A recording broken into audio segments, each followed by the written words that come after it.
Hey friends, today's episode is with the amazing Tanya Barrett.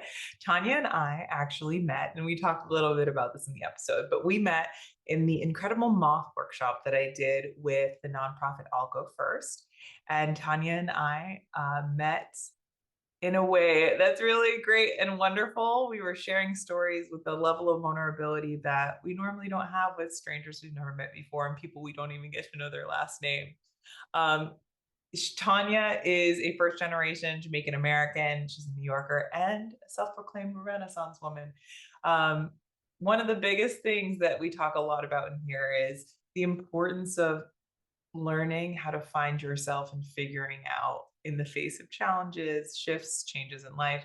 And in this episode, I feel like we are so wonderfully, generously offered Tanya's wisdom and her even real-time processing of some challenges that are coming up for her. She talks about the experience of rebuilding and reclaiming a loving relationships with your parents when you're in your 30s, moving home and finding versions of yourself that you didn't know were there, and creating reparative bonds and healing wounds that might have been there.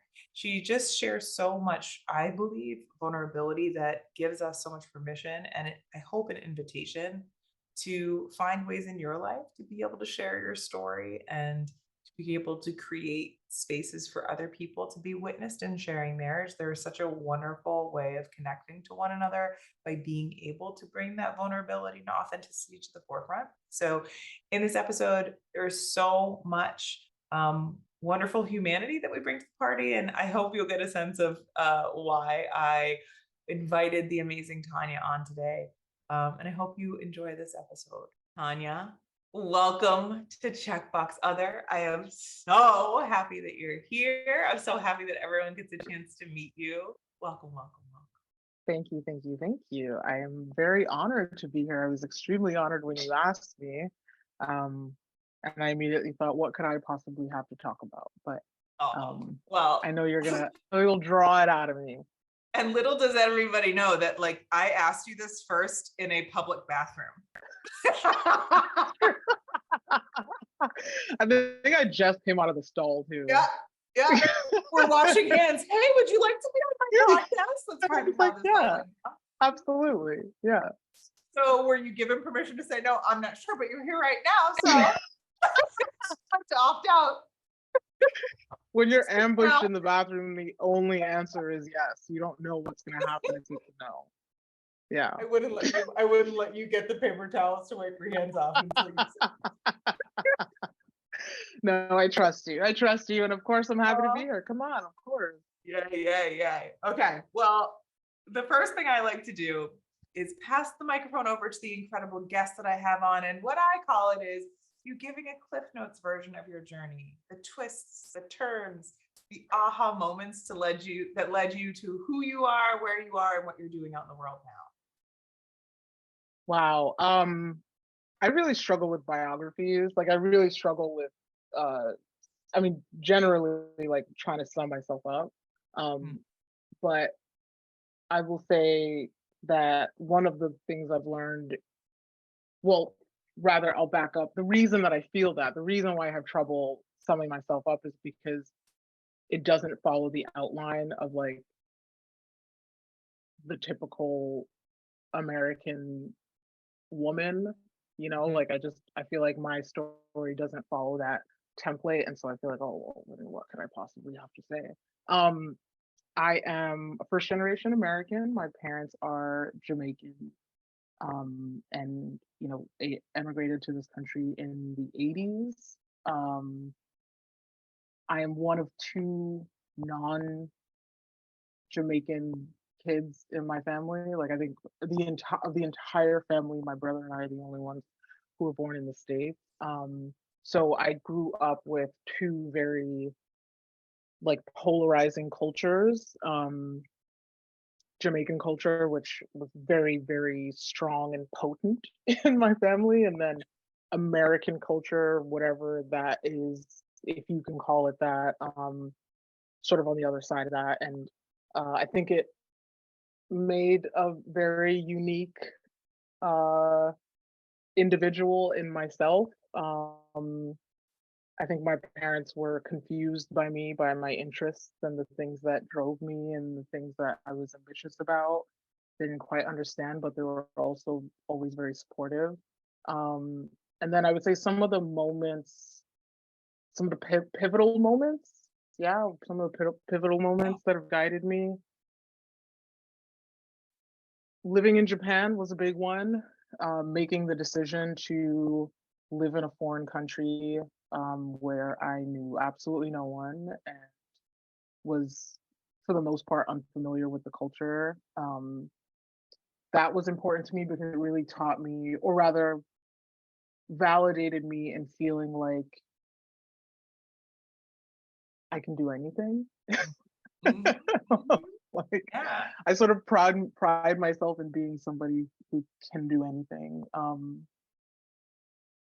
Yeah, so that was a really big moment. What else? I would say also the decision to move back home has been, I think, a pivotal one of my 30s for sure. And I'm sort of like in living that moment currently. Yeah. Is that a good biography? It Yes. There is no bad biography. The reason I There are ask no the question the way I ask it is, what feels like it is shaping where you are right yeah, now? Um, yeah. it is I think there is something to be said for the power of stepping into discomfort and letting discomfort open you up versus shut you down. And it sounds like in all of what you're talking about here, even in just being like, let me look at, well, how am I going to explain this today? A lot of this is these moments where oftentimes the world around us is having us feel like we need to be smaller or shut down or closed off. And the choice that you're making to open up, to explore, to try something Hmm. different, um, at least that's what I'm hearing in these in the ahas and the twists that you shared. And I will say that with if I were making assumptions, I heard a couple other stories in there as well. But I'm going to give you kind of the forum and the platform to share, a time in your life where you have felt other, different, or as though you didn't belong, and how that has again shifted, shaped either how you show up in the world and what you do, or how you interact with other people. Like what has that had you kind of at a new lens, or Oh my God. way that Yeah. you interact with one another in the fabric of society. There are so many times when I've felt othered, in a myriad of ways.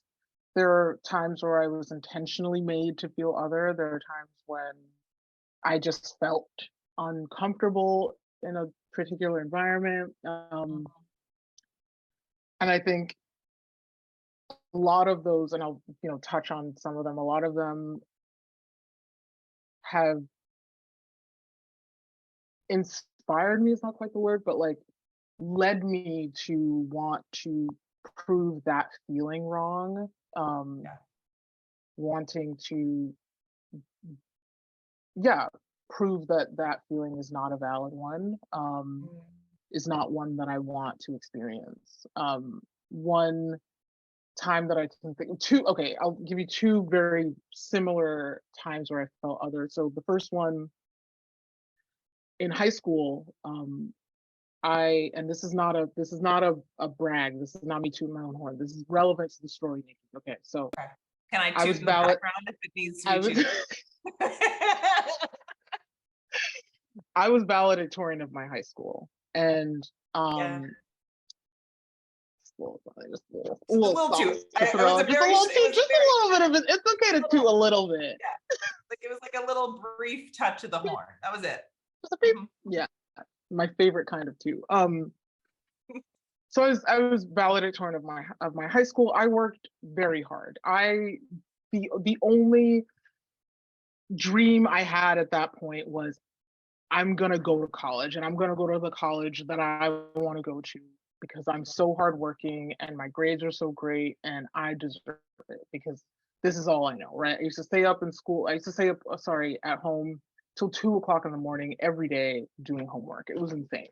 Um, and I got bullied a lot in school. I got picked on a lot. You know, when you do well academically, you are a target.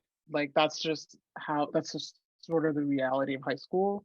Um, and I was going to this practice SAT course that I sort of heard about through the grapevine, and um, I encouraged a few of my friends to come with me to this course, and it was like I don't know 6 weeks or something. So they they go over the SATs with you. It's like these classes. You got your math and your reading and your writing and all that, and then you also have these sort of one-on-one college application meetings, like advisory meetings with the people who ran this nonprofit, this organization.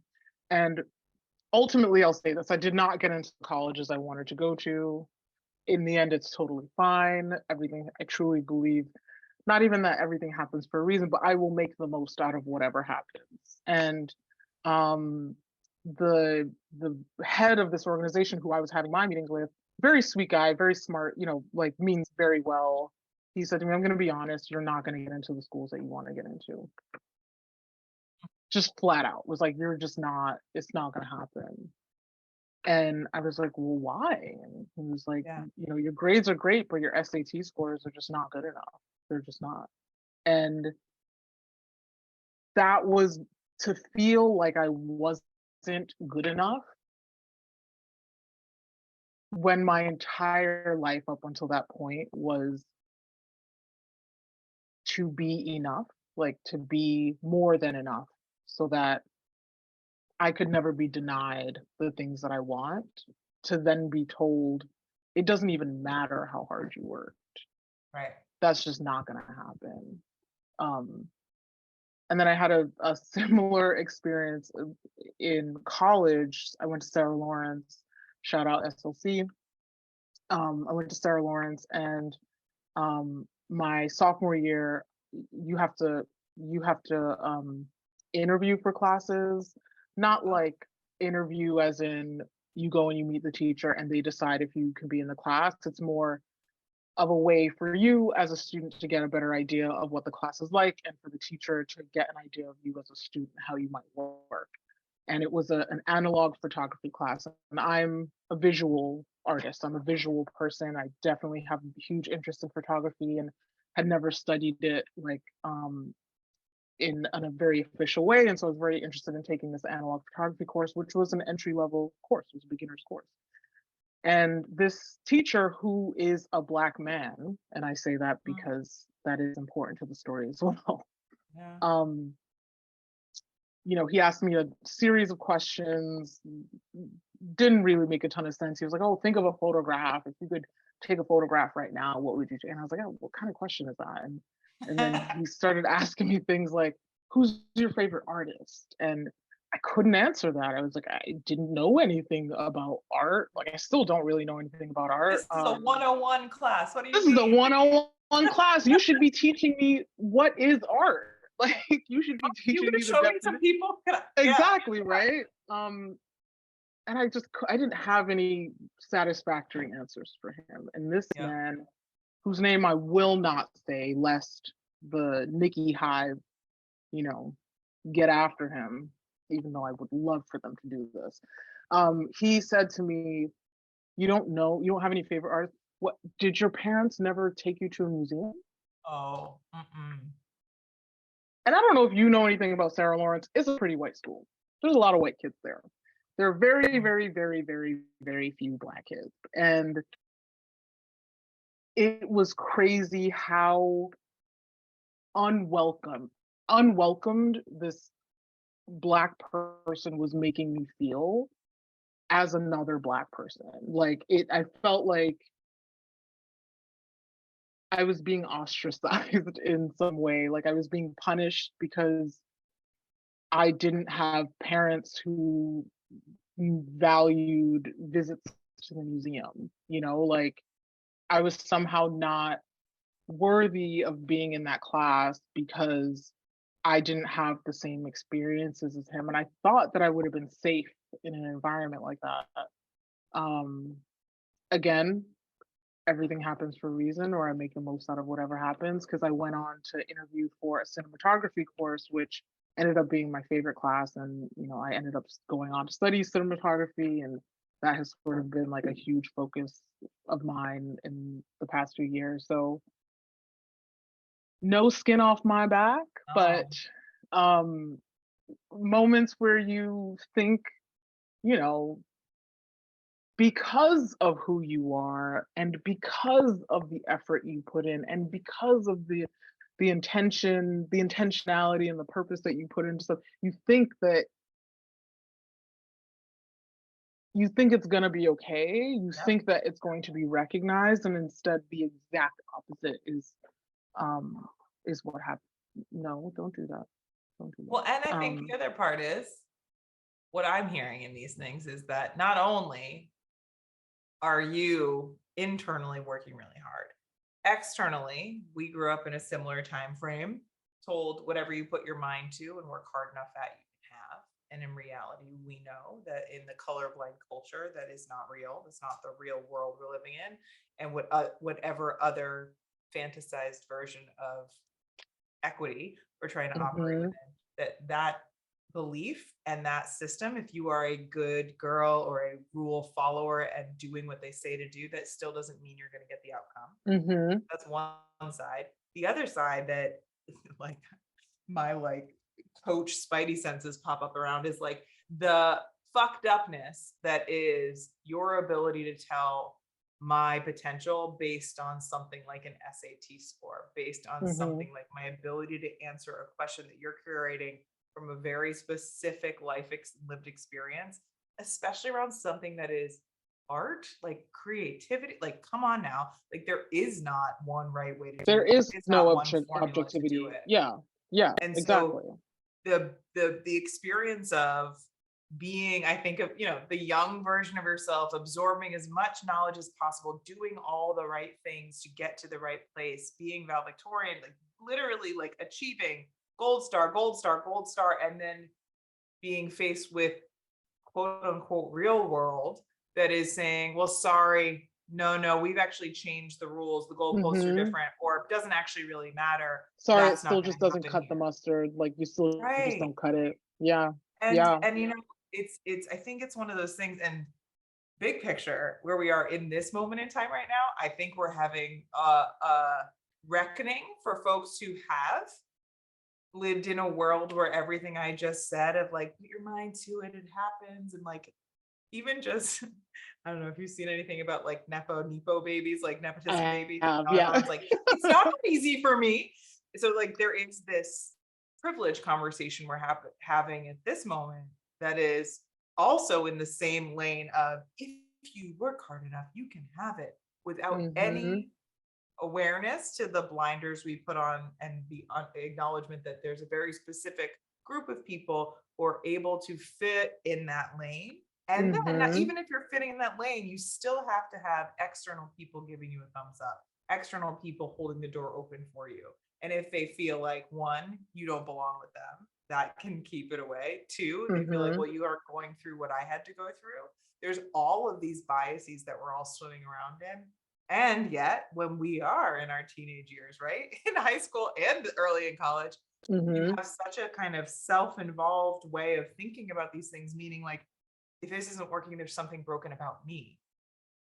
Oh, I've yeah. worked really, really hard. And so then to be an adult and being like, well, I look back and be like, well, thanks so much for the nudge you didn't realize you were giving me to something that was even more Mhm. expansive is a really powerful thing. Because I think, I wish, I hope that we could give our adult selves that permission to see the roadblocks that come up to us too, because I think we get so fixed and rigid that when we hit those moments in our lives where we worked towards that don't play out the way we want to, we either give up, we think that we are broken or wrong, we've wasted our lives, whatever that Mhm. might be. And in reality, we're still human beings that have the ability to pivot and evolve and shift and change and Yeah. be able so much of the like the tools we've learned through this Mhm. journey and be able to kind of move them towards the direction that actually is where we want to go next. You know what? Great. I can't There's only so much I can move forward, and I don't want to live a life in complete resistance and let me see what I can find with regard to resonance. So Yeah. I hear so much of that, like, reality at such a young age, that you're like, all right, I guess I'm just gonna have to make the most of this and be as aligned to myself as possible, and realize that, like, all of those turns of phrase, one, are not really true and might not be true in the situations I'm in and the places that I've been trying to seek to find. Yeah. Which is really powerful. And I think, and I'd love to hear your take on kind of how that shifted, changed, morphed your relationship with yourself, um, in that endeavor, in those in those moments of having to, like, okay, take a couple steps back, or turn to the left instead, or right instead. I wish that it was as graceful as that. I wish that it was like, oh, rejection. I just take this rejection and I mold it into potential. I wish it was Yes, as this is graceful as nothing. that. Yes. Nothing. But I spent so many years just feeling uncomfortable in my own skin, just Mm, feeling like I'm very good at adapting. One of the things that I've learned, and I'm pretty sure this is a trauma response. I'm sure somebody somewhere will tell me that this is a trauma response.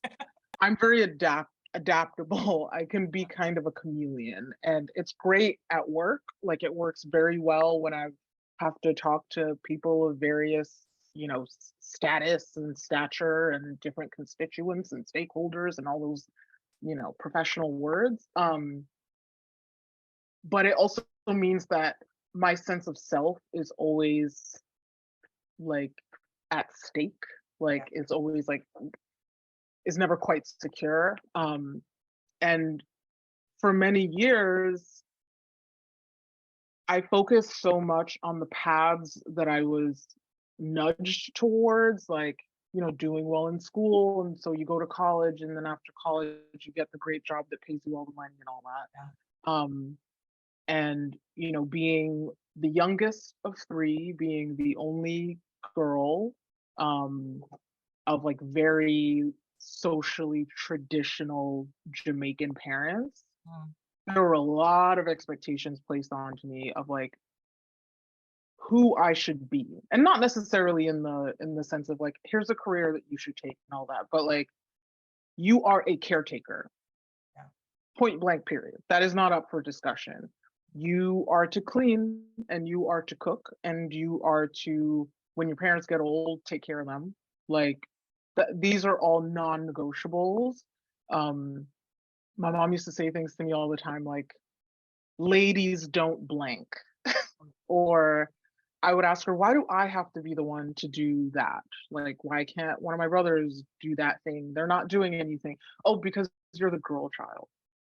And so to have my identity predetermined for me, I spent many years, it wasn't until very recently, like when I started going to therapy and I started to take time with myself, Yeah. um, that I started to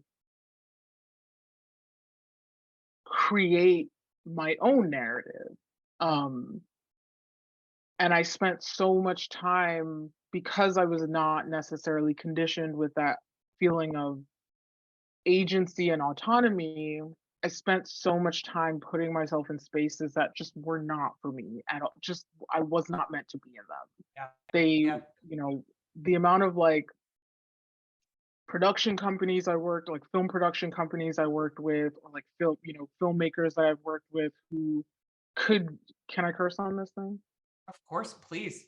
Could give a fuck about like my identity as like a black woman.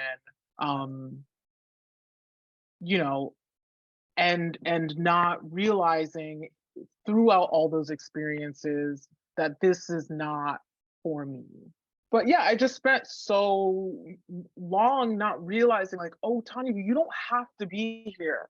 Like, you Yeah. don't have to be here. It's okay. Yeah, I just didn't take into account that I had agency, that I could just not be in spaces that did not serve me.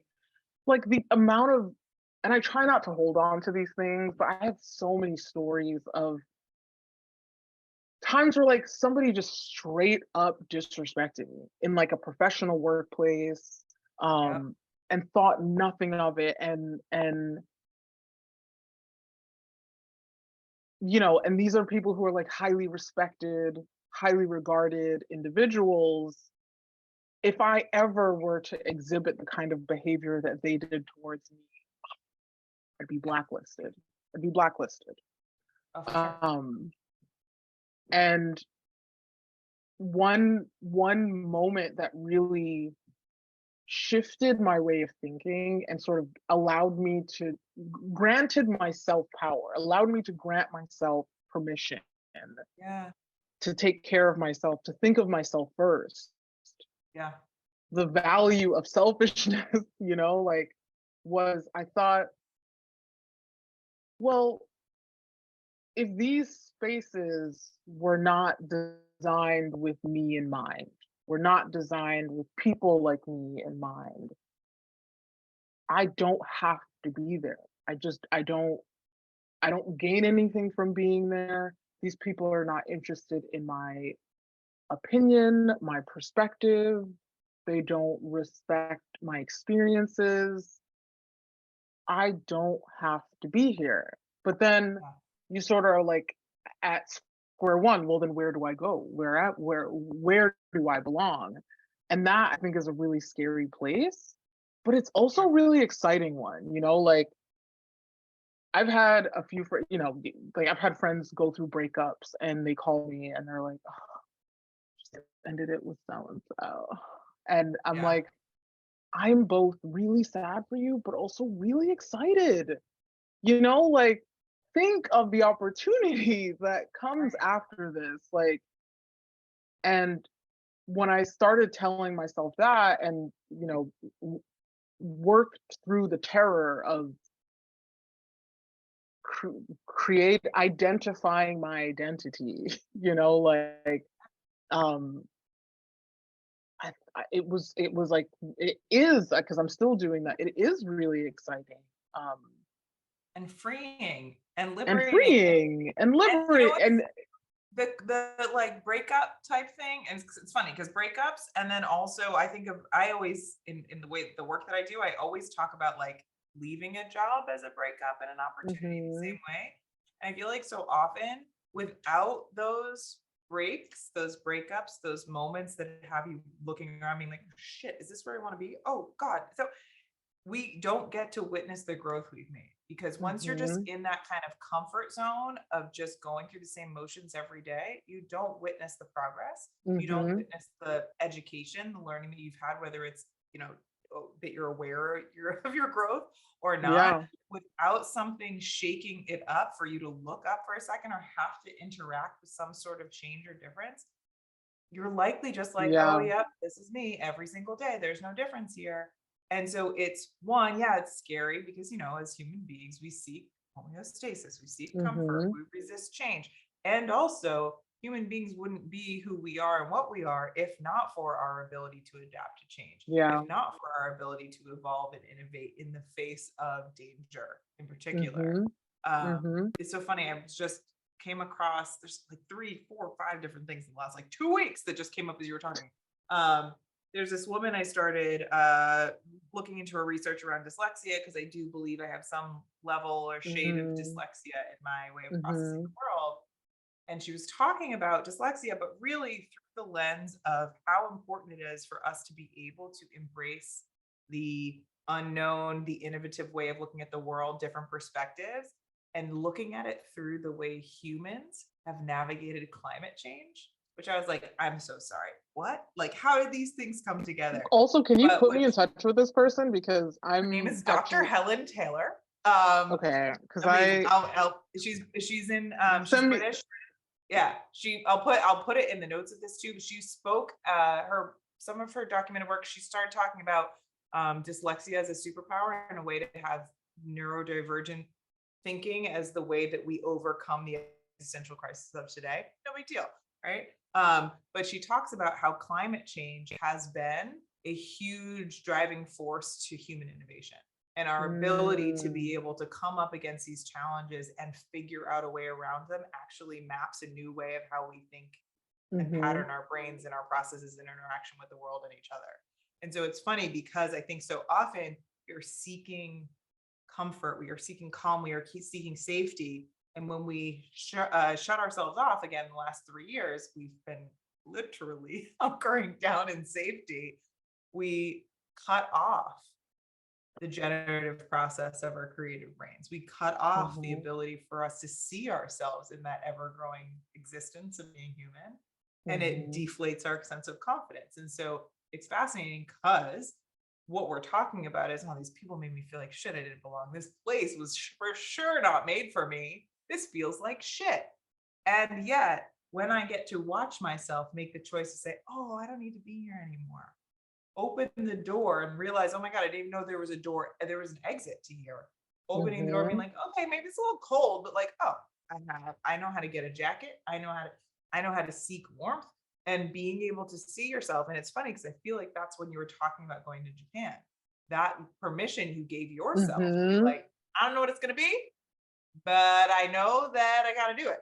And there's gonna It's be like not great parts, there's innovation gonna be great in a parts. it's like that innovation that you're talking about in adjusting to the changing climate, the innovation that's needed for survival, it's very similar to that innovation that's needed kind of for survival as well. And in terms of the individual, like Yeah. you force yourself into this new place that is very unfamiliar, right? But because it is fully self-motivated, because it's a change that is for you by you, Yeah. the the potential for creative innovation is sort of like limitless. Like Right. it and you really do just have to give yourself permission. And it's Yeah, when I sustainable.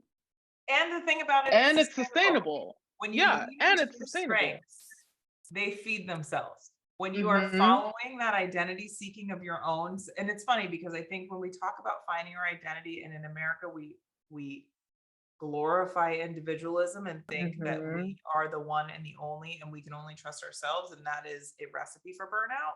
But the idea that Yeah. claiming, understanding, and following your unique path while also finding your place in collaboration with the collective does make it so that you're not burning out as you're seeking. Because I think a lot of this too, of like finding self, can feel like I don't have the energy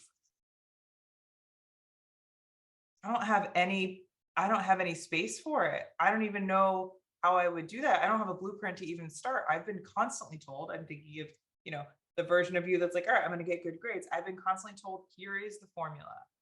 Abandon yourself and Mhm. follow these rules. And then it's like, all right, but what if what is there another, I have to write the formula? I don't even know where the formula is You coming know, it's interesting because like in talking about jobs, I've quit many jobs. In fact, from. every job I've ever had, I've quit. Um, which I'm proud to say. I'm a quitter. I am a quitter. If I'm not feeling it, I'm out. And Yeah. there's, my dad who, bless him, came to this country with like a very limited education, Mhm. and worked at the same parking garage until he retired. Yeah. Um, I could not imagine doing something like that. And he went to work every single day. He never missed days. I don't think my dad, I think in the 30 something years he worked, he missed like, he maybe took like three sick days. Yeah. Um, Yeah. and That's very similar. my dad, I'll never forget something he said to me when I was working retail in the city, and I was so miserable after college, and he was like, everybody has the right to a job. Everybody has the right to employment. You should never feel like you have to be somewhere Mm, just to make money. Like you should never feel like these people they should never hold anything over you. They're yeah. not better than you. They don't deserve to be happier than you. They don't deserve to have more than you. And so if you're somewhere and it's just not sitting well with you, you should absolutely leave. And Wow. I think about that I I shit you not every single day. Yeah. Every single day, I'm like, look, who are these people? Who are they? Yeah. Who are they? Like, Yeah. they're nobody. Like, I mean, there's somebody in their own lives, but not in my life. So, Right. like, They're just as valuable as humans, but and also I've got to be the priority in my human. yeah, I gotta put myself first. Yeah. I gotta put me first, Lucius. Like, Yeah. and so, I've quit jobs. Like, I will just leave. And sometimes it takes me a while.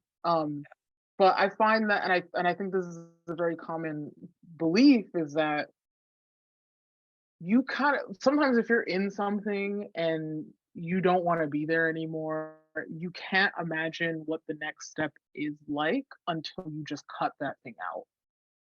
Yes. And the safety net that you're sort of hoping for, it's not even a matter of like, will it show up? It's, you will create it. It will materialize because you depend on that. Like, you are Yeah. going to create the next step for yourself.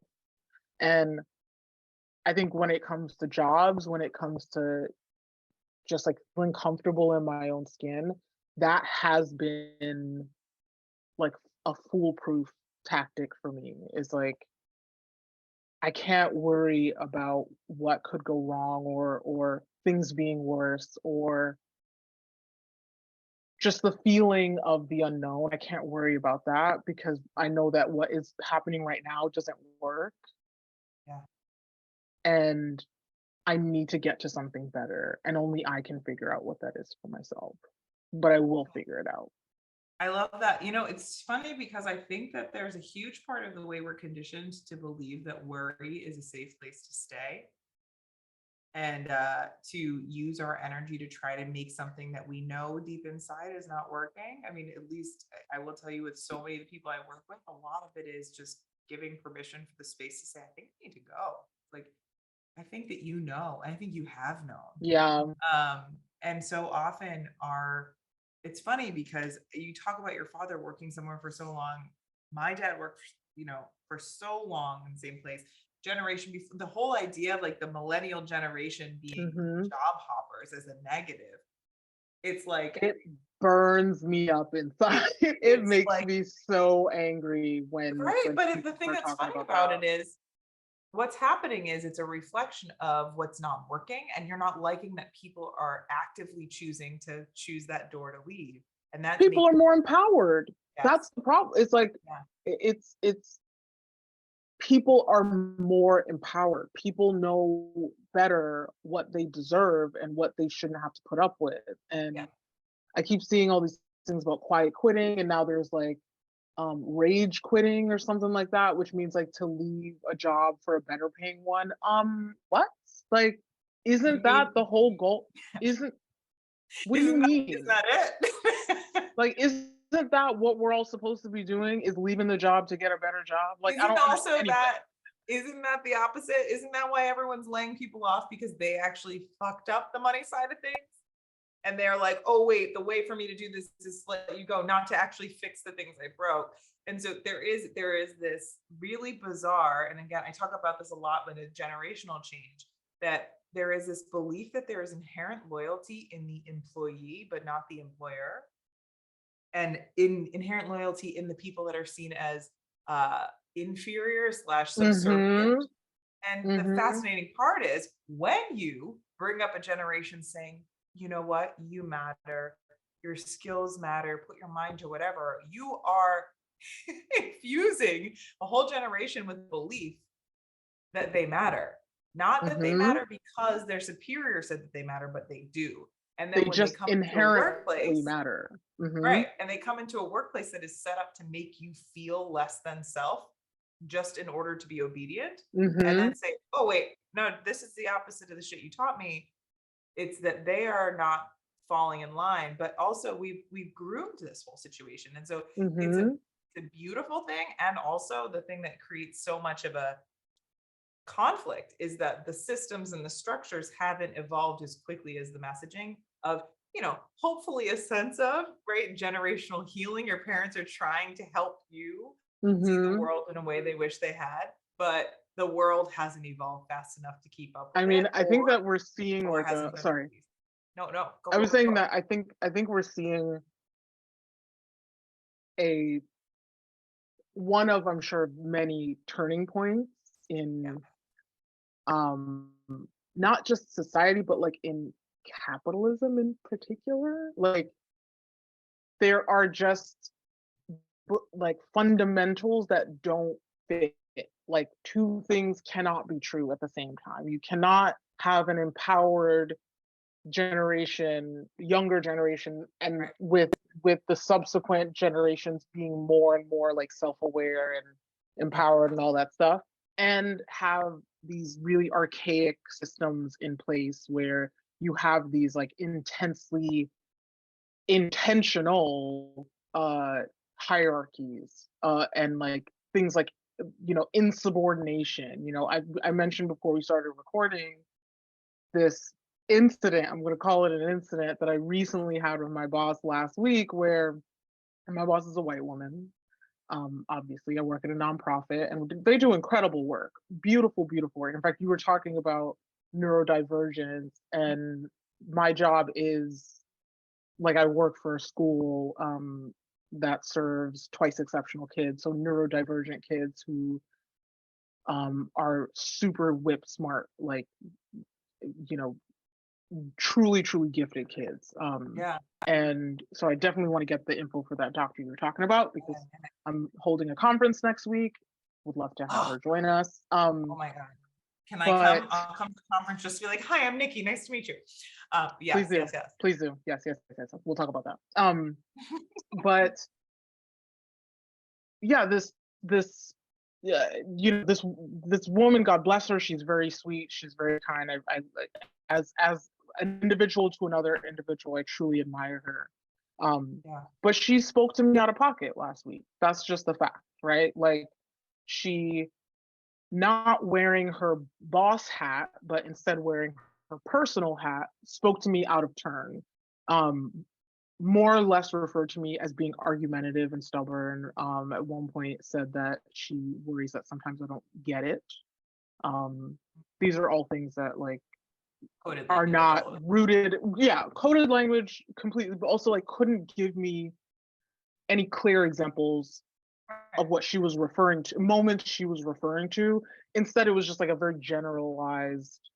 um, a generalization of my personality. And the next day she apologized, and that made it worse.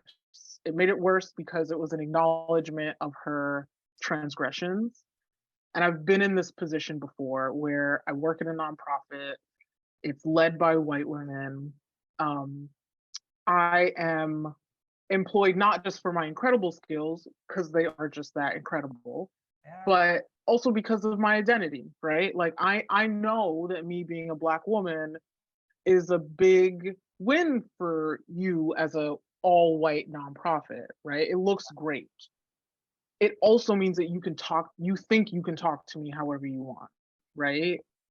Um, you can't do, like, first of all, that's never okay. That was never okay. But yeah, I don't know what people like this expect. I don't know what the, nonprofit leaders expect. Having this wave of self-awareness, yeah. Coming in. like you can't cry things like insubordination when you have an employee who questions the ethics of your organization, someone who is hired for their opinion, hired for their identity.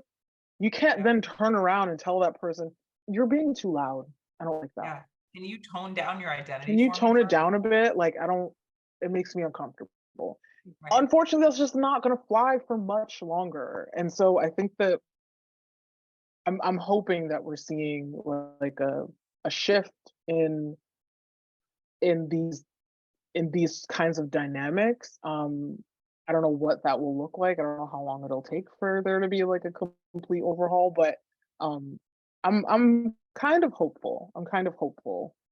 Oh, I'll hop on your hopeful train. I mean, I gave my whole career up because I believe that that's a thing that's going to happen.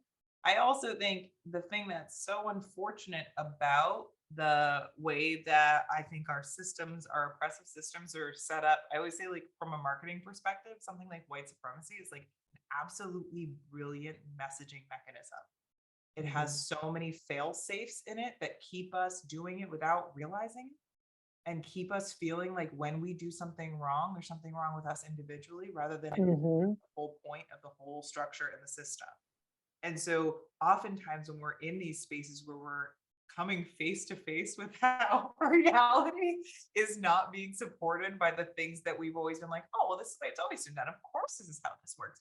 We've been economic superpowers, we've been societal Mhm. influencers, we have been the keepers of freedom around the world. And yet, when we have to look in the mirror and we see all of those things are the exact opposite, when we have to actually reflect on it, how do we hold both things in the same place? And do we give ourselves permission to not have it be, if this is true, I'm a fraud, but more, Mhm. okay, if this is true, what do I need to learn?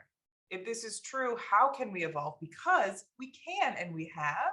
How do I Mhm. realize that these broken pieces don't mean that I'm broken, but they Mhm. do mean that I'm called to be part of making a reparative change? And Yeah. oftentimes, when you are part of the majority, which again, whiteness is not the majority, but different, whole different conversation. That's a But different when you conversation. are part of the majority, or at least have been given positions of power inherently because of identity, it is really challenging oftentimes to be able to actually see that that has happened. And if you see it, it therefore means that you are less worthy as a person. And so, you, again, the Mm. survival response that we have creates this really difficult dissonance internally to be able to even acknowledge when something's not okay. And then it's like, all right, let me double down on the really destructive patterns of old because those have Yeah. stuck around for a while. And as that's all happening as the foundation is crumbling underneath. So it's like, I'm still not able to stand up straight, but if I can hold Mhm. on tight to this thing, at least I feel some semblance of Well, because your comfort from it. whole right, because it's all you know, even though it's like a really toxic It's not good for you either. framework. Yeah, it's Yeah. like a toxic framework for everybody involved. It's all that you know. So like of course you cling to it. It's like holding on to a toxic partner, Yeah. like, Yeah. you're afraid to leave because the unknown can be scarier than like the poison you know. So can I have a question, which feel free to Shoot. answer or not. Knowing that this experience of being called stubborn, aggressive, all of the kind of coded language of somebody not able to handle discourse of disagreement, if not just, Hmm. hey, how about we think about this differently? What do you feel like in that moment would have been supportive for you? Doesn't mean it would have erased it from Hmm. happening. But I think that there is this juxtaposition between noticing when you do something wrong and trying to create repair and this sorry as an easy fix. When there's kind of a disingenuousness behind that, if it's just Yeah, that's a great question. And it's something that I'm like still I'm sort of waiting to talk to my therapist next week about oh, it. okay, I fine. almost called her. No, no, no. I'm absolutely gonna answer the question. But just that the I have yet to fully understand what I want from her in this moment. Yes. And like there are a few things there are a few qualities that I have that I'm not super proud of. Like I can be pretty spiteful. I'm a Taurus, like I'm a Taurus to the bone. So especially when she referred to me as stubborn, I was like, you bitch. Like, you. I told my brother and he was like, but you are stubborn and argumentative though. Like, Like, but and but but he was like that. Well, what he said, sort of talks to what we're saying now. It's like, yeah, for her that translates to stubborn and argumentative, but in reality, it's like brilliant and opinion. You know what I mean? It's like you are a highly opinionated, brilliant individual. Like you have ideas that you bring. They hired you because you have visions, because you have ideas, because you have things to contribute. And if they wanted somebody who was just gonna get the thing done Right. exactly the way that they lay it out, then that they could have just hired any old plain Jane. Yeah. Um, but the my issue right now is this thing happened last week, happened last Tuesday. On Wednesday, I got like this very apology from her over the phone. And I think, had she acknowledged the power dynamic first and foremost, if that were the only thing she acknowledged, I would have been somewhat satisfied. If Yep. she had said, I thought about it and I really shouldn't have spoken to you that way, especially because of the roles that we both have. Yeah. Even if she didn't bring up the ways in which race plays into that power dynamic, but if she very specifically referred to her being my boss and Yeah. understanding that I'm not going to respond to her in the way an equal would respond to Right. her, Right. because I'm Right. not seen as her equal in this scenario. Now, if we were on the And we're not street, and we're not that's friends and we're we're not not family. friends, So we're we don't not have family, yeah. right? Yep. You're also not a stranger on the street. So if you were a stranger on the street, we could I have would have handled it. words and we could throw bows, but like, you're my boss. Right. I rely on this income to survive. Like, I'm not going to jeopardize that I can't because forget our dynamic. yeah, exactly. I don't have the luxury of not putting that first and foremost always. So the fact that like there was just no acknowledgement of that was really frustrating. And then, you know, like so many organizations, the three letters that are so popular right now, DEI, bitches love DEI, Mhm. bitches love it. And they do so much DEI work. And it's and she in particular is, being part of leadership plays a big role in what DEI looks like at our job. And it's I wouldn't even say crazy. It's not crazy, it's expected, but it's Disappointing at the very least. sobering. It's sobering and it's disappointing to Yeah. see in real time someone both have the seemingly have the passion to create and impact change Yeah. from a place of power, and then use that same power to further perpetuate the problems that they say that they want to solve.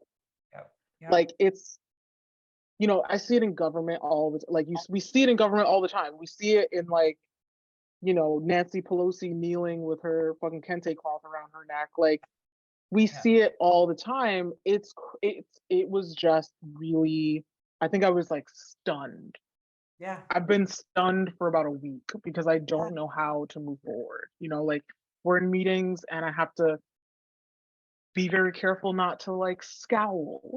Right. Yeah. I You're have to hyper aware of every breath you're taking because of that. every single one. Yeah. And then I get further upset because I'm like, how dare you do that to me? How dare you add additional stress to my day, to my just existence? How dare you?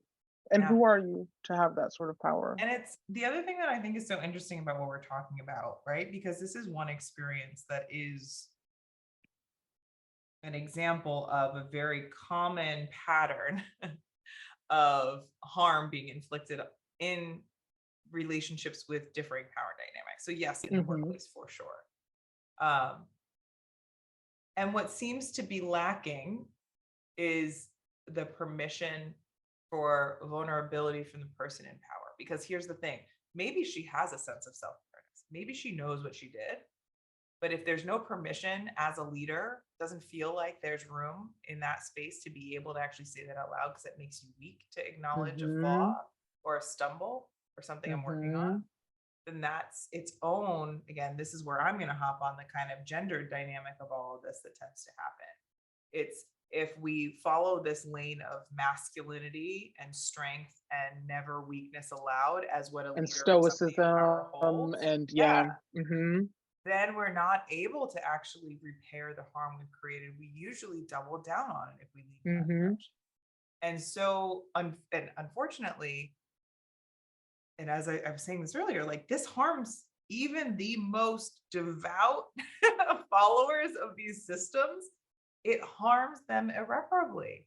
And so it's really interesting because as you're saying this, and like the thing that's so beautiful to watch, and thank you so much for being so generous and sharing this real time, is that it takes so much that's not in the moment, but it takes so much processing, it takes so much armoring, it takes so much just like burning and putting your foot all the way down on the gas pedal to do the things that usually wouldn't take that much. Mhm.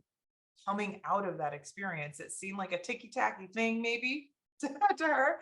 And oh, well, I said, I'm sorry. And then it's a week later and it still has the remnants I and have how to important it carry is. it. I have to Right. And carry it. I'm sure she's carrying something, whether she's aware of it or not, but everybody's tiptoeing without being like, all right, let's acknowledge what happened. I'd love to hear from your Mhm. perspective. I'd love to be able to share my perspective. And also, not that you're the bad guy, I'm the good guy, I'm the good, whatever. Mhm. Not that we're battling against each other, but let's come together because the goal here, if we're going to spend this time, is to move forward together versus Mhm. pointing fingers. But again, it's not the normal way. And this is in a Right. lot of the work that I do as a coach. I'm always like, can we change the way we interact with each other? Because it's not working. Us Yeah. retreating to our corners and then again, just breeding deep, deep roots of resentment Mhm. that then we're like, gotta get out of here because we don't have any reparative action in how we interact with each Yeah. other after harm is committed. When we are in interpersonal relationships, and again, and I will say, power dynamics or not, we are going to hurt each other some way or not. Add the power Absolutely. dynamics, it's even harder. And our inability to be human with one another in those moments Mhm. and recognize our position, our places. Without that, we are going to keep having these broken experiences. We Yeah. are going to be in these moments of like, oh, I wonder how it happened or why am I spending my time here or whatever. It's Mhm. constantly making us spend gas, burn ourselves out in situations like could we just be people? Could we Yeah. just like put like somehow you put down your boss hat over there? Can we put down the hat that's in the way here over here and actually Mhm. work towards kind of coming together as people? And you know what? Maybe at the end of it, it's not kumbaya and everything's great. Maybe it's not. Maybe at the end of Maybe it, not, it's but at least there's more of an understanding. we At least acknowledge. both, Yeah. at least there's acknowledgement and the opportunity to express oneself, Yeah. like and to hear the other person out. Like I have left perfection in the past, so I left it so long ago. Yes. And the chance for there to be equal understanding, I think, is so valuable. Um, but when you're talking about power, and I don't think that people who have power understand how much they love power and all the perks that power give them. Otherwise, like billionaires would just give their money away. Like my boss's boss, who makes over $250,000, would get rid of some of that income and pass it down to the employees. Like people love power, and I think it really gets in the way. And so when you know I think about like all these initiatives that people have, like, oh, we're changing the world one whatever at a time, and it's like, yeah, but you're doing it like the people we condemn do it, like you're doing it like the rich white men do it. Like I thought we were like trying to do our own thing over here, like. Or we're doing it like that colonizer energy, or we're doing that Right, like you're we're doing the superior energy. Yeah. exactly. Yeah. And you can't use the same tools and expect a different result. Like I just yeah. So to sort of sum up my answer to that question, I'm still figuring out how she could have made things right in that moment. I'm also still thinking about if I were to go back, how I would have felt comfortable responding, Yeah, um, yeah, and how I would have truthfully responded. Like if I weren't worried about retaliation, if I weren't worried about her perception of me because I'm still, a recovering people pleaser. If I weren't concerned about those things, and also if I weren't afraid of further validating her criticisms of me that I feel are very stereotypical yes. and peg me as a certain kind of individual based on my identity, if I weren't afraid of sort of furthering her view of me in that way, how would I have responded? So I still think about that, and yeah, and then in the end, I'm like, I just feel like I've been robbed of time and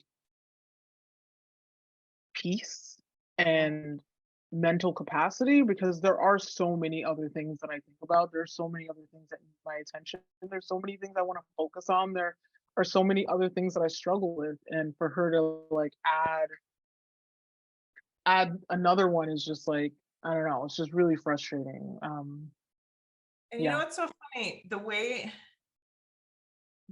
that these moments happen in our lives, because we all have moments in our lives where we had these things that happened, whether they're near term or they happened a long time ago, that we're like, all right, that felt like shit. I don't want more of that. Mhm. Right. You're like, if I could have let go of so many, if I could have just been real in the way that I wish I could have been Mhm. real, what would I have done? The kind of like regret energy that I feel like Mhm. we're again conditioned to stay in fear, small how what did I do wrong? Where am I weak? Rather than, all Mhm. right, cool, that happened. Didn't feel great.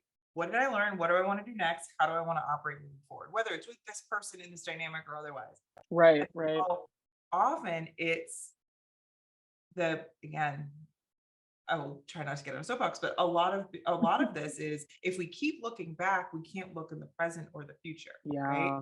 And so really honoring and acknowledging that sucked. I didn't like that. Here are the things I didn't like about it. Here's how I feel about it now. And as I have versions of this interaction, how do I want to show up for myself in the same way Mhm. you were talking about? Okay, my SAT scores seemingly the problem, or guy in my photography class, great, great. But here's how I want to show up. Here's how I'm going to chart this path forward because I don't have control over you. Mhm. And so there's so Mhm. much of how you've talked about your experience and your journey that I feel like is showing up as you're processing this in real time. And I'm so interested to hear because I know when before we started recording, we were talking about how, well, we both grew up in families that or immigrant families, and oftentimes, at least my experience in these conversations, we don't always get the time and the space to talk through emotions and have Mhm. ability to have the conversations of how that's wrong. It's just, what? Keep working harder, get that thing done, support yourself, keep just head down, go. Mhm. Love so much that your dad's energy is like head down, go. And also, if they're treating you less than human, get out of there and find something else because Yeah. that's gorgeous. Um, how do you feel like even just being able to say these things out loud and creating space for this, not only for anybody listening, but for yourself and hopefully for people in your life that you want to be able to like have more of these conversations with. How do you feel like sharing your story and sharing your experience has shifted and shaped your way of viewing the world and viewing the power of all of those complicated aspects of being human being witnessed? Um, yeah, I mean, it's kind of it's what I'm finding to be so fascinating about this experience is that I'm forced to reflect, but also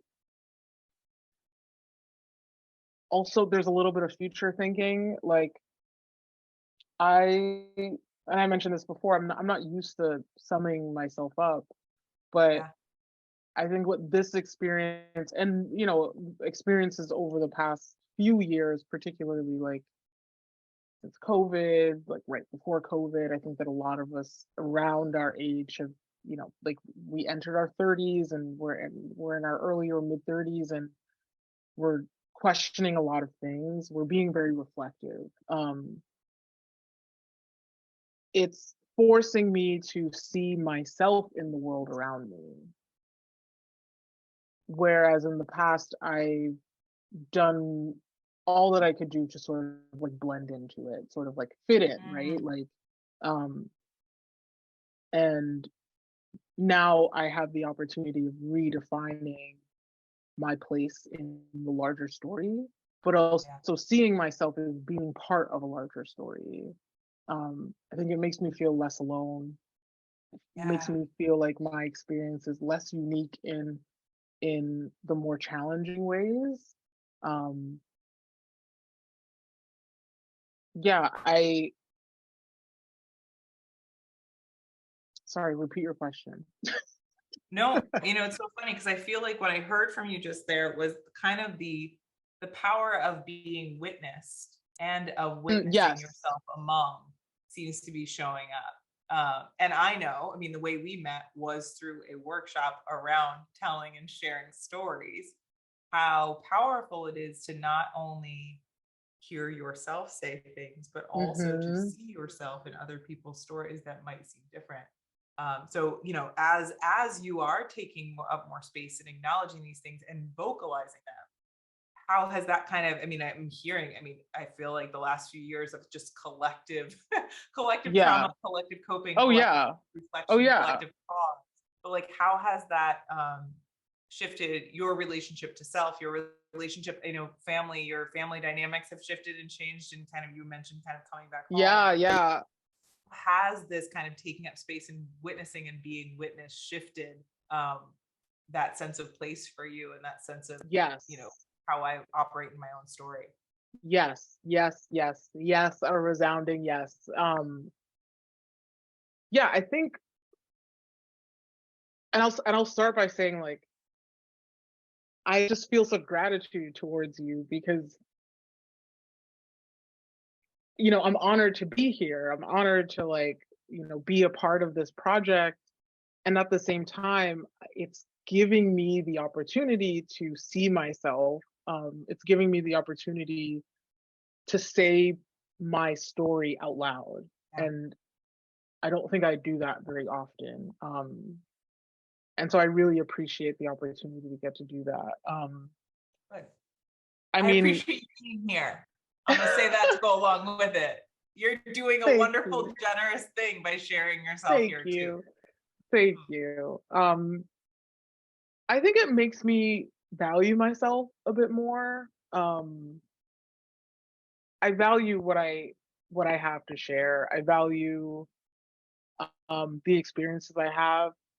I It allows me to look back on a lot of my experiences and acknowledge my younger self, yeah. which has my younger self. Shout out to younger Tanya because like she was really isolated. Like she was really, trying hard and operating in the dark. Um and just like doing her best through all kinds of emotions and feelings and confusion and pain and the fact that she got me here. Yeah. I have a lot of gratitude towards her. I really do. Um like tell it saying it speaking about myself, speaking about my experiences out loud. um it makes me value myself, but it also makes me value the people around me a lot more because it's like a reminder that all of our stories carry a lot of significance. Um, and it's important to hear it. It's important to like ask questions. Um, it's important to share ourselves with others because it's really easy to feel like you're on your own. It's really easy to feel like what you're going through is unique to you. Um, it's really easy to feel isolated, especially, we were talking about individualism. It's so easy to feel like when things go wrong, it is your fault and it is your job to rectify it, and it is a matter of like your capability, like the success of anything in your life is totally up to, you know your ability to make that thing successful, and that's just very rarely ever the case. And so yeah, the idea of it makes me want to take up more space. It makes me, interact differently with my family. Like having a better sense of myself has made me show up very differently with my mom, with my dad, with my brother, with my friends at work. Like, yeah, you think I'm stubborn and argumentative because I won't keep my mouth shut, like about the things that I notice or see or things that I think. Like, I am here for a reason, and that's to contribute what I can. It's to speak up when I can. It's to share my voice. It's to share my thoughts. It's to share my ideas. Like that's all any of us can be expected to do. Um, I'm here to do that too. We're all here to do that. It also makes me like, in particular, my relationship with my dad has been such a theme Mm. for like the past couple of years. I would say like throughout my entire life, but um my dad and I we were not like, when I was very, very small, we were close. I have like memories of him picking me up when he came home from work, like lifting me up when I was a toddler, and I'd pretend to be upset, and he'd be like, "Oh, who's troubling you?" And then he'd pretend to go and like reprimand them. And so I have that like very vivid memory of him. But beyond that, like I think my dad just stopped understanding how to interact with us as we got older, because we were very American children, like we listened to rock music and we played video games, and I just think he didn't understand us. My mom either, but like, mom was a different person. And so, we none of us really had a relationship with him, and my brothers, their relationship with him was very tumultuous, like very rocky to say the least. And excuse me, I, being the youngest, being the only girl, not really having any tensions with him per se, but just not being really super close. Um, I'm the only one of all of us who still have some kind of relationship with him. My mom left a couple of years ago. She, left during the pandemic. Um, and he's here by himself. I never would have thought in a million years that I would move back home with my dad. Like, if you would ask me that even 2 years ago, I'd be like, "You're fucking crazy." Um, but one thing this experience has taught me is to have. I've learned to have fewer expectations of my dad that are unrealistic because of the person that he is, Yes. and rather instead meet him where he is. Like, allow him to show me who he is and tell me who he is, and love and treat him in the ways that he wants to be loved and treated. And similarly to how I would want anyone to do that for me, I would want anyone coming into my life, or anyone who was in my life who, wanted to have a relationship with me. I would hope that they would first evaluate what my needs are, how I like to be interacted with, like what's important to me. And I think since having that shift in how I view him, our relationship has just like, it's crazy. I talk to my dad more than I talk to my mom. I talk to my dad more than a lot of people now. Like, granted, we live in the same like building, but you But know, still. he, but still, like, this is somebody that I lived in the same house with for years and years and years and wouldn't speak a word to. And the care and like the tenderness that we have cultivated with each other. Um, there was one point where, so like I moved into the apartment that's attached to the house, and it had to be like a kind of renovated, not super, not a ton of work, but the bedroom had carpeting in it. And I told him, in fact, before it was even decided that I was going to move in here, I was like, ugh, carpeting, I hate carpeting. Ugh, gross. Also, like, how long has that carpeting been there? Ugh, we moved here in 97. Ew, no, that's disgusting. It's My time for it. dad, it's time for it. My dad ripped up the carpeting Mm, and fully installed fresh hardwood floors by himself. wow. He installed new lighting. I have 2 cats, and there's a cabinet, like a recessed cabinet that I was like, "I'm gonna store their litter box and, like, everything in there. I'm probably gonna take the doors off." He was like, "No, no, no, I think you should cut a hole instead." My dad doesn't even like animals. He was like, "You should cut a hole instead." And I was like, "Nah, I'm just gonna take the doors off." Got too lazy, didn't take them off, finally went to him and I was like, "Ugh, whatever, do whatever kind of hole you were thinking about doing." My dad, like, designed, like, a whole thing for the door, like, very carefully. He's like a woodworker, electrician, plumber, all of these things. He just, and it was like so thoughtful. And I remember I said to myself, I was like, oh my God, my dad is teaching me what my love language is. Like my dad is like showing me my love languages back to me. Yeah. Um, Never in a million years, never in a million years. And I think that I'm just so glad that I was tenacious enough to stick to wanting to maintain some kind of relationship. I didn't know what it was going to look like, but I just needed something. Yeah. Um, we talked about grief before we started recording, and the number of people that I know who have like lost parents.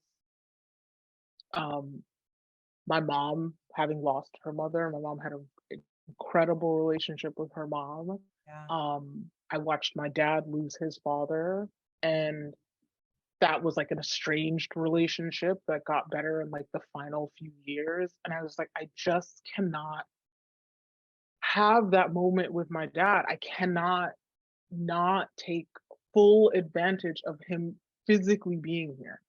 Like, Yeah. I will kick myself to the grave if I let that happen. And I think I first approached that relationship with expectations, what it should look like. Oh, well, all my friends' dads, Right. Right. grill for them. They throw something on the Yeah. grill and everybody's sitting around the barbecue laughing and kikiing. Right. All my friends' dads, they sit around the table, they make dad jokes. All my friends' dads, and it's like I'm looking at everybody else around me in this relationship that they have with their fathers, not taking into account like I'm a very different person. My dad's a very different Yeah. person. You're like, I'm not them and they're not. I'm And not them and yeah. he's not Yeah. them Yeah. either. Yeah. Yeah. And to go back to that point we were making earlier of like creating what it looks like for yourself. It's scary, but ultimately that's the best possible way of going about it because then it was perfectly curated for you. Yeah, I was gonna say Like, you also are co-creating too, which I love as you're talking about this. Yes, it's a love language, but it's also this is where the people pleaser, perfectionist, all the things that you're like, I've been releasing these, that mhm, those ways of operating don't create space for you to have your needs mhm, met or him to have his needs met or yeah, even invitation to support one another because mhm, those two things kind of you're the ever-present caretaker and people pleaser, you are the ever-present seeker of achievement and perfection.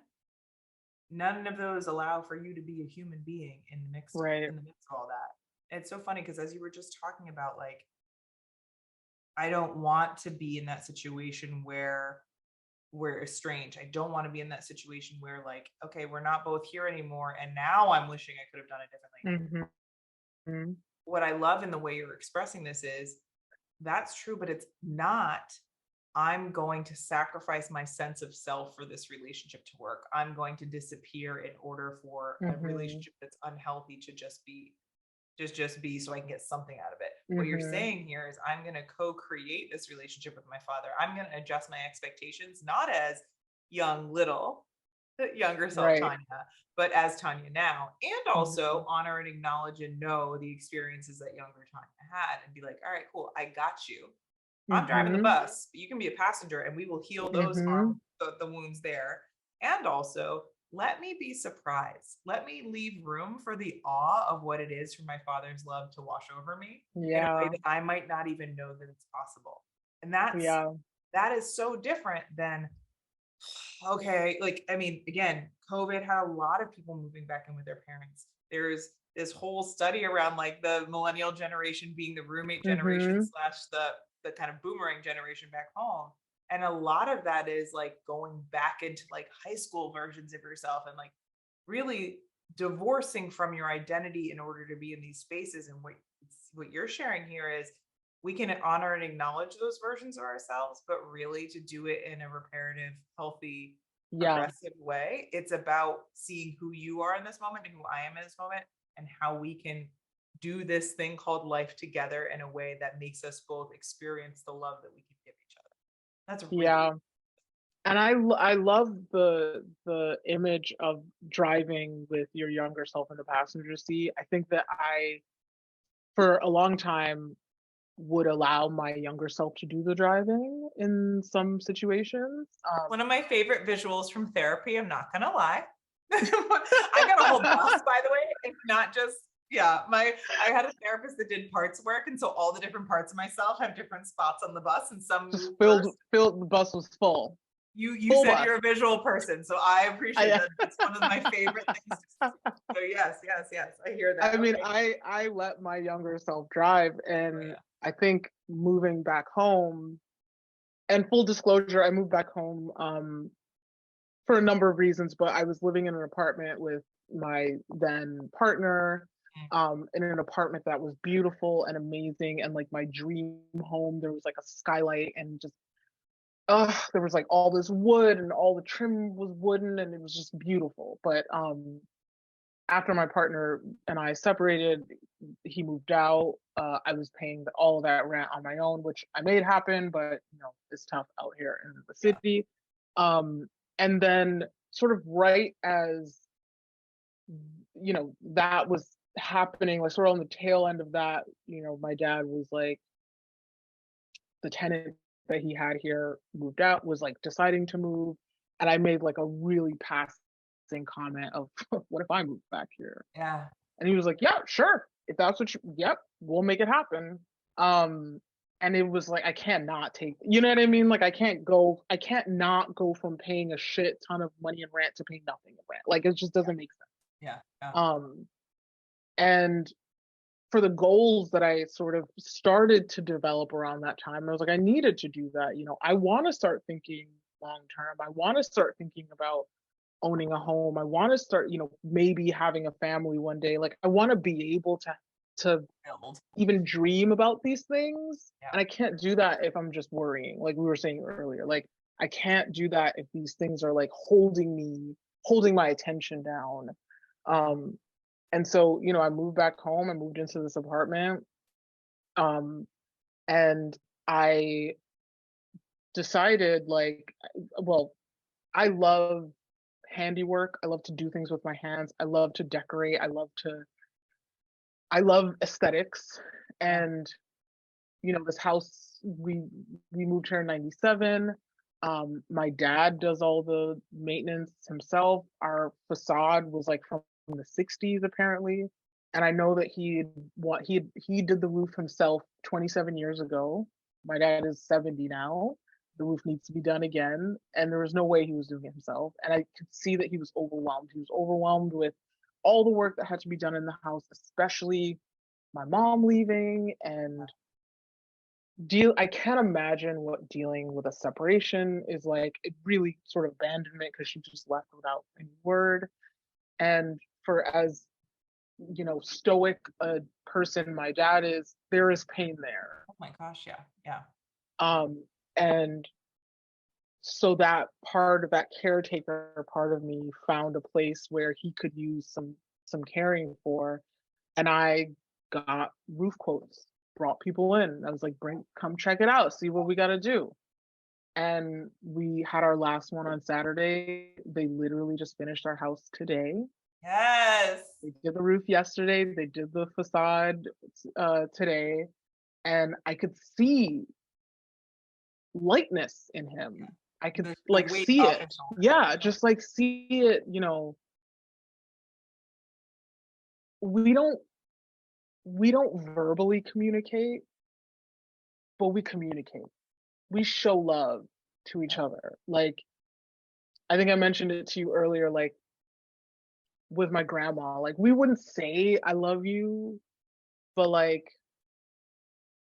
you know, I knew that my grandma loved me because she threw down in the kitchen every day. You You know, know, like I she know that I feeling. My grandma I the know same. you know that. I Yes. know. Uh-huh. Like You don't even speak the she same language, but your food tells me everything I need to yes, know. Yes. exactly. Yes. Like she threw down so hard, you know, like I know that she cared when she came to my graduation dressed to the nine, Yes. like put everybody to shame. Like, you know what I mean? Like, and so though I'm not getting the I love you from my dad the way that my friends' dads are expressing it, I'm getting it in a different way. Yeah. And that's what I mean when I say adjusting my expectation. Like, it's not going to be what I necessarily wanted it to look like, because honestly, what I wanted it to look like is a framework, again, doesn't necessarily have me in mind. It wasn't necessarily like that's not necessarily that doesn't necessarily fit my narrative, and that's okay. Yeah. Um, It's but like people that creating what it chase looks like is happiness through money, get money, and are mm-hmm, like, wait, where's the happiness? So, well, that's not where happiness was for you. mm-hmm, yeah, Oh, yeah, I had to look and find where happiness for me is before I can get to it. yeah, I can't necessarily, my dad telling me he loves me might not be equivalent of what love needs to be for me or what mm-hmm. he's able to Isn't that a offer. isn't that a mind fuck? It Isn't is. that a But mind it's fuck? also beautiful, right? It The part of is. me is like, if you keep running up against the same wall over and over and over again, and you feel disempowered, and then you're given the permission to look around and see if there's a different path, Yeah. there's so much more opportunity for you to be able to connect with one part of yourself that you've had to abandon Mm-hmm. running up against that wall, but two, the person that has endless love for you but isn't able to.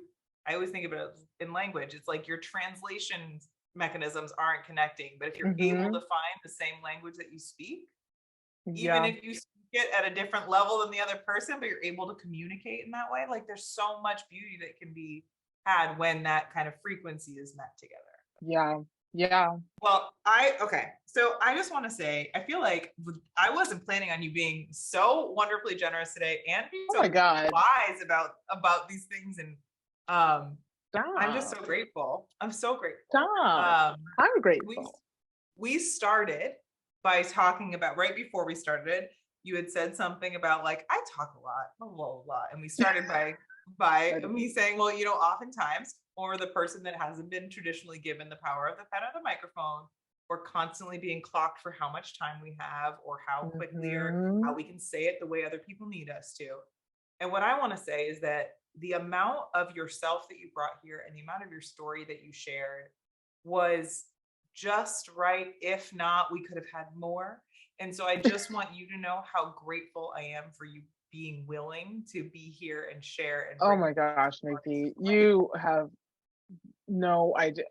In Japanese, people say "kochira koso," which means like no, no, no. Like like the pleasure is mine. Like truly, it is mine. Um, like emphasis on this side. Like I am extremely, extremely grateful. I mean, you know, when you asked me back then in the bathroom, I had initially, I was like, oh yeah, that'd be fun. Yeah. I've never been on a podcast. Yeah. I didn't, you know, and I know you to be a very intentional, thoughtful, mindful, you know, expressive individual. I also just didn't know what to expect. And it really just sitting here having, or I won't say having, but having the opportunity rather to reflect on my experiences, it's just not something that I do often in this kind of form. You know what I mean? Like I write, I journal, I go to therapy, and I have the occasional conversation with a friend about big things, big thoughts. Right, right. But I am really truly grateful for the opportunity to share myself in this way. It makes me feel like I'm worthy, and that's a great feeling to have every once in a while. It's not a feeling I have often. And so I appreciate you giving me that opportunity to feel that. Uh, you, I feel weird saying you're welcome. Let me say that I'm so excited that this is recorded so that anytime you are doubting your worth or feeling as though somebody is not valuing your worth, please come back and listen to this because I believe you are infinitely worthy. Um, Thank I you. again, I go into public bathrooms and you know how we are as women. Sometimes, that was kind of cool. Yeah. Oh Or my God. we talk to each other. I don't offer people to come on my podcast. And here's the other thing: those people are also infinitely worthy. And also, this was meant to be in this moment right now. Your story, not only is it a wonderful thing for you to experience and me to experience, but there are people listening to this right now that, like, I always talk to people about, especially people that are early in sharing their story. You have no idea the ripple effect your story will have. And those ripple effects become very large waves that become tidal waves that create change. And so I just hope that and usually the thing that's beautiful about this, and so also like what I love the awe of feeling really small sometimes, that like these tidal waves are things we're not even going to realize our ripple effect created. But to just know that it does and creates space and momentum for people to feel more permission to be themselves is like one of the most generous things. And again, has us feeling like we're connected to one another, even if we feel so different. So thank you so much for spending your time Thank today, you. for sharing your story. And I feel like I got to know your grandmother today. So thank you for that. I feel like I got to know your father. Shout out to Carmen. Shout out to Yes. Carmen. Shout out to Wentworth. Yes. And so I am so grateful that they joined us today as well. Yeah. Thank you so much. Thank you. See, it was such a wonderful conversation. Tanya is just such a delight. Before we had hopped on the call, we talked all about her amazing grandmother, Carmen, who you heard a little bit about, and what it is to really be able to process the world around us. Just for those of you that might be curious, the day that we recorded this episode, a really good friend of mine unexpectedly passed away the night before. I found out the night before that he had passed away suddenly. And Tanya was so incredibly generous in creating and making space before we recorded to just honor and understand how complicated grief is, how complicated loss is, and the silver lining, I guess, of understanding that having these deep feelings of grief also mean that there was so much positivity that created these deep feelings coming up, that the reason you feel grief is because there was such beauty, that you are trying to reckon with it not being there now. So if you are in any way trying to grapple with loss, grief, um, any element that's making you feel down in the world, just please know you're not alone. And one of the best things that we have is each other. So if you have the opportunity to reach out, ask for help, chat with people in your life, if you have a therapist, definitely, if you have friends, family, um, definitely feel free to give yourself a little nudge to connect with the people when you're having a tough time. If you don't have anybody and you're listening to this saying, great, Nikki, that's wonderful, but I do feel alone, don't hesitate in reaching out. We definitely have some resources of people that we can for sure connect you with.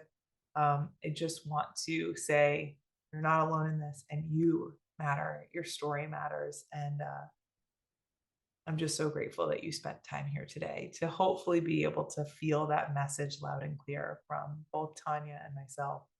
And I will catch you in the next episode.